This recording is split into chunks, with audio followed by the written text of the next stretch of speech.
Hello ma'am, hojik se akhoi Chandel ne se pung 7:30 ta ga dawre morning ge akhoi ching ka ni ngai kan ready tawbne ko ando ching ka ni ngai se hojik se sakhra asabut khra sagar sa ke harga sida puri por khra puri kan sa ge dawre pro fresh ne pong pong sa to usmanin do ai ga samina ga da ba le le changang di hai bro changang Itu sakit ni ma'am. Hello ma'am. Aku je. Tangkin hen lakre tu kamu sekarang pun aku je pote je sleeping bag oke yo nungai tere boko tu ki. Punna bak kan tahu re. Hai aku pernah. Kau saya tu pun kaya bra. Oh saya tu pun pun mana pada tu. Pagani. Ozana pagani habis tahu biro. Hello lambi TV terus le ma'am.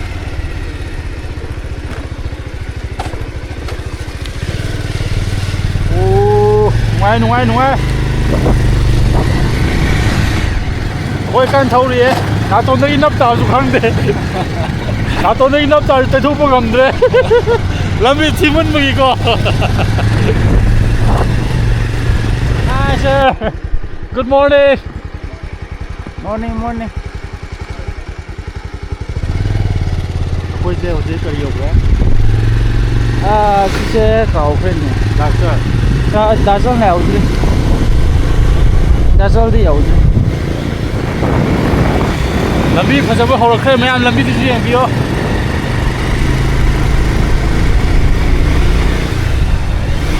Asina khoi hojik se Darsal ne makha da Darsal le khun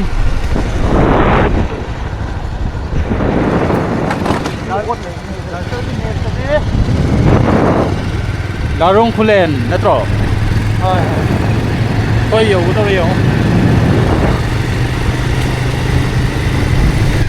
This is Larong Kata yo bro. Khoi gi Larong Khulen gi khum da yo de Okay. Yam nuai si yor kan de wakhan peace ne Sauning ba kale jo nuai ta ba kale jo si yor de ne ko khre View yang pasai tu. Chang se theng khre khu sak sulam mayam hojik ti ready le khre Asi bag sina ai mang das mana sita hap kani ko sina mana pun khre sida sleeping bag ani le re Pulsar se dum yai Gypsy ga dum compare to busu yab jane se khoi itha sa se dana pana ha khre sida mi ani to cha kani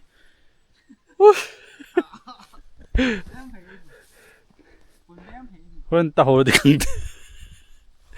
Nang na pai ba ka do smana na khoi ani na pai ko Smana na khoi ani na smana to ka pai ko Kau maya tanggal lu nasi di kuring lu. Yare Hoji se lambi sa tuam nan ga do re Long tu kau.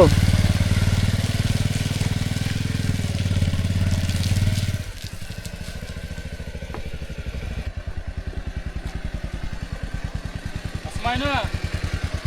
lambi phatta baga gari se pot lum baga mau sa sing ba lambi sat ta baga gari tam tam lak pwe khoi je theng mane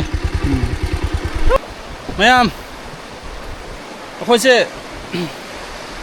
libungi libung lom da sa ningai ne ba uji larong gi chinglo se do du thang ni lei khoi se he uga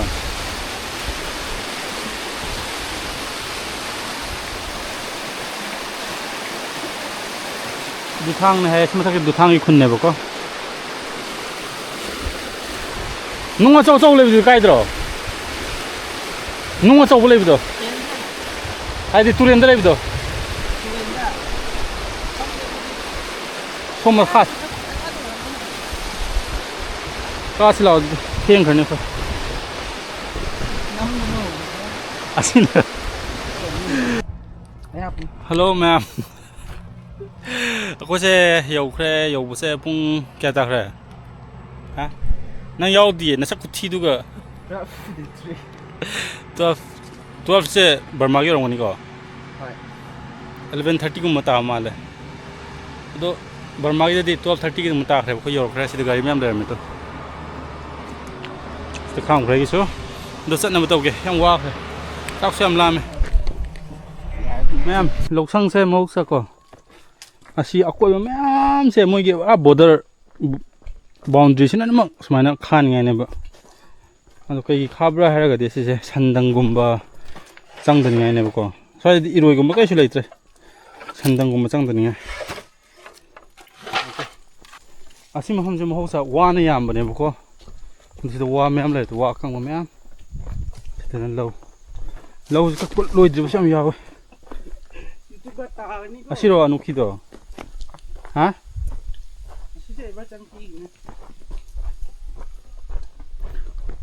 รู้แกงผู้ชายยังไงแม่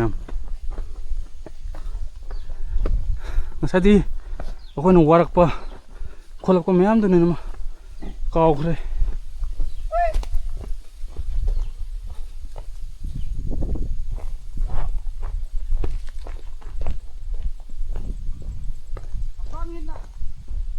아시제 걔는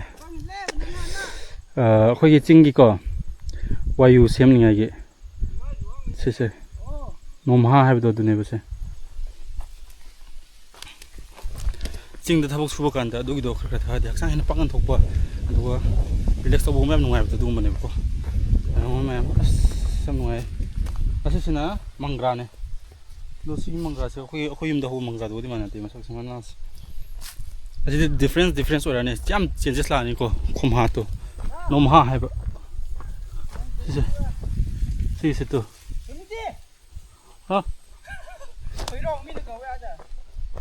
하오 하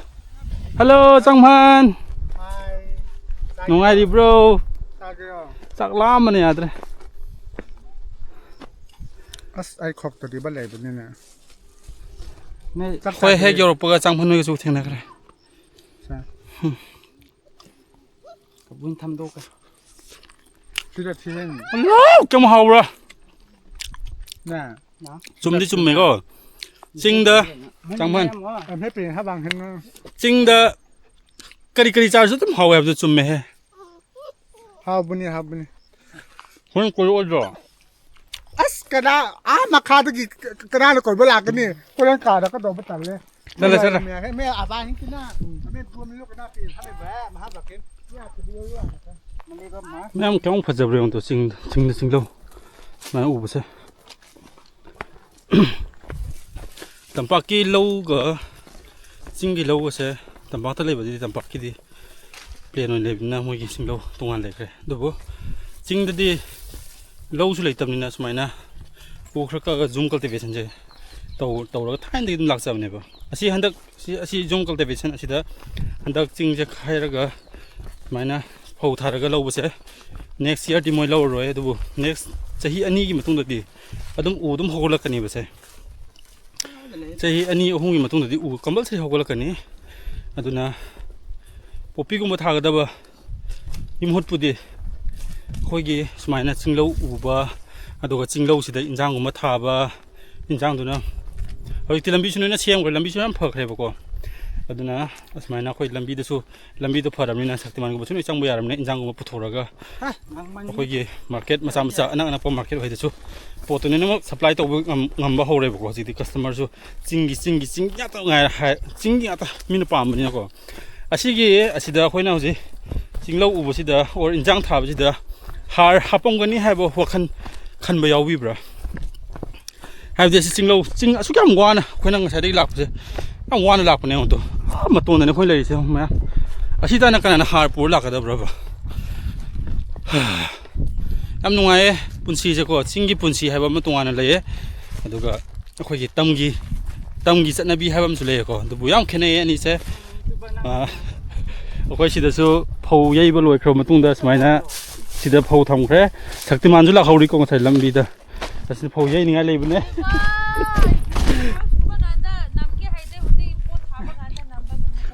chinglo kak pa loi ra bo yei ba loi ra bo yei tri hayeng yei gini e asin noi gira nate ase pin chagi hei gine si pun kraba ma khai se ase hayeng yei gani ba kari ta khuna jin ase le dam ha ka mai yai ase se ꯃꯌꯥꯝ ꯑꯩꯈꯣꯏ ꯌꯧꯔꯛꯈ꯭ꯔꯦ ꯁꯤ ꯂꯩꯔꯦ ꯁꯤ ꯁꯪꯁꯪ ꯂꯩꯔꯦ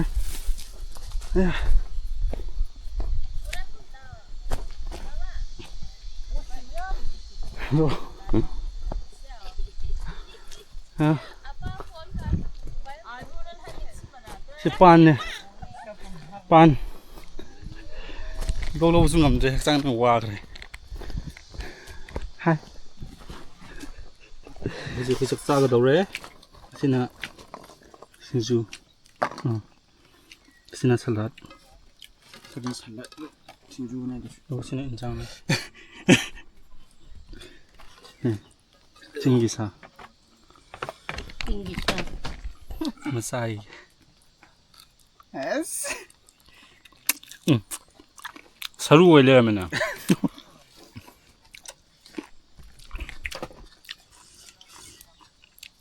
ꯆꯤꯡꯒꯤ ꯄꯥꯟ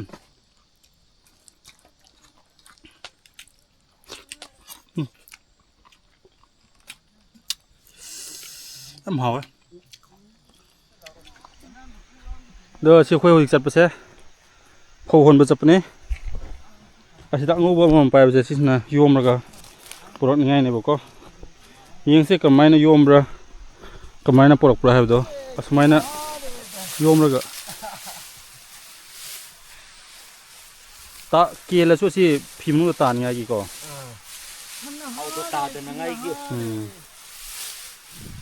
ꯁꯣꯝꯗꯁꯨ ꯑꯩꯈꯣꯏ ꯑꯍꯟ ꯑꯃ ꯌꯥꯎꯔꯤ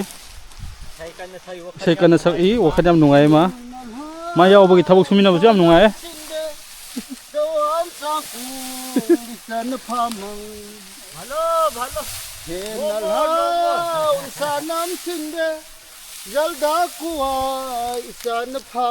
ꯋꯥꯎ ꯋꯥꯎ ꯋꯥꯎ ꯃꯈꯥꯗꯒꯤ ꯍꯧꯁꯦ ꯃꯌꯥꯝ ꯑꯁꯨꯃꯥꯏꯅ ꯊꯥꯡꯕꯅꯦꯍꯦ ꯃꯤꯅ ꯑꯗꯣ ꯑꯩꯒꯤꯁꯦ ꯈꯤꯇꯪ ꯐꯣꯝ ꯇꯥꯕꯗꯤ ꯋꯥꯠꯂꯦꯕꯀꯣ ꯇꯣꯔꯣꯕꯣꯠꯁꯨ ꯂꯩ ꯁꯤꯗ ꯐꯣꯝ ꯇꯥꯕ ꯈꯔ ꯋꯥꯠꯂꯦ ꯑꯗꯨ ꯑꯣꯏꯔꯁꯨ ꯑꯩ ꯇ꯭ꯔꯥꯏ ꯇꯧꯔꯤ ꯗꯤꯁ ꯏꯁ ꯑꯁꯤꯅ ꯆꯤꯡꯒꯤ ꯐꯧꯒꯩꯕꯒꯤ ꯐꯧ ꯍꯣꯟꯕ ꯆꯠꯄꯀꯣ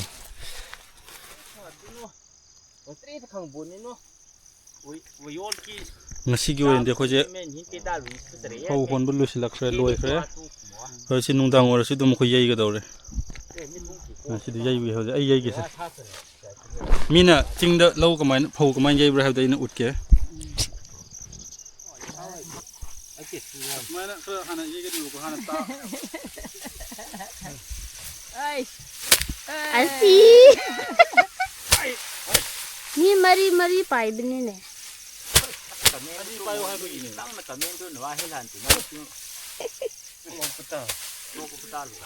ꯍꯧꯖꯤꯛꯇꯤ ꯑꯅꯤ ꯄꯥꯏ ꯍꯧꯖꯤꯛꯅ ꯑꯍꯨꯝ ꯍꯧꯖꯤꯛꯅ ꯃꯔꯤ ꯄꯥꯏꯒꯦ ꯑꯗꯨꯒ ꯁꯨꯃꯥꯏꯅ ꯈꯔ ꯀꯥꯎꯒꯅꯤꯕꯀꯣ ꯐꯖꯅ ꯌꯩꯈ꯭ꯔꯦ ꯑꯩꯗꯤ ꯆꯦꯜꯂꯛꯀꯅꯤ ꯑꯩꯈꯣꯏ ꯀꯟꯅ ꯅꯨꯡꯗꯥꯡ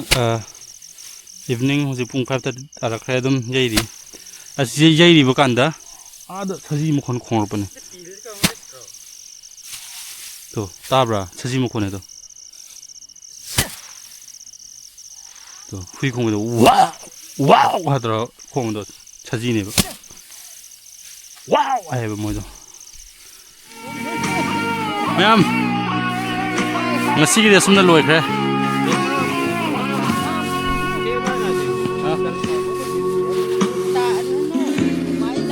ꯅꯝꯐꯨꯗ ꯂꯣꯏꯁꯤꯟꯈ꯭ꯔꯦ ꯉꯁꯤꯒꯤꯗꯤ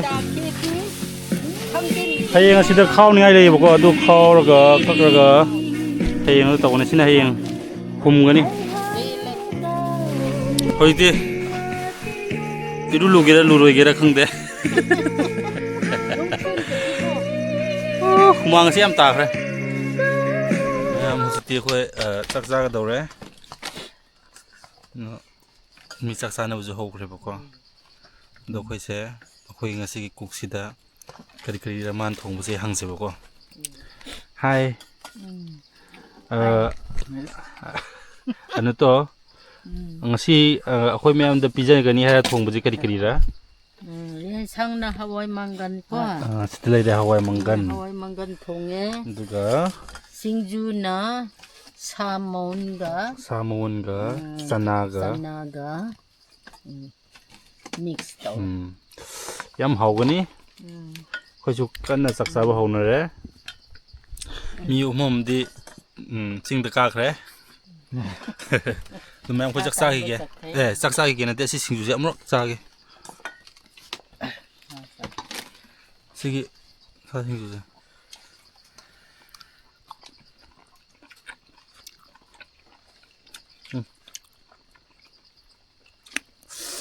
yam hawe morok saraga morok su ko khoi chingi morok na sida thaba fresh ngata na heng ulak ke du morok tu su dun saksa gi mem organic khắc tên này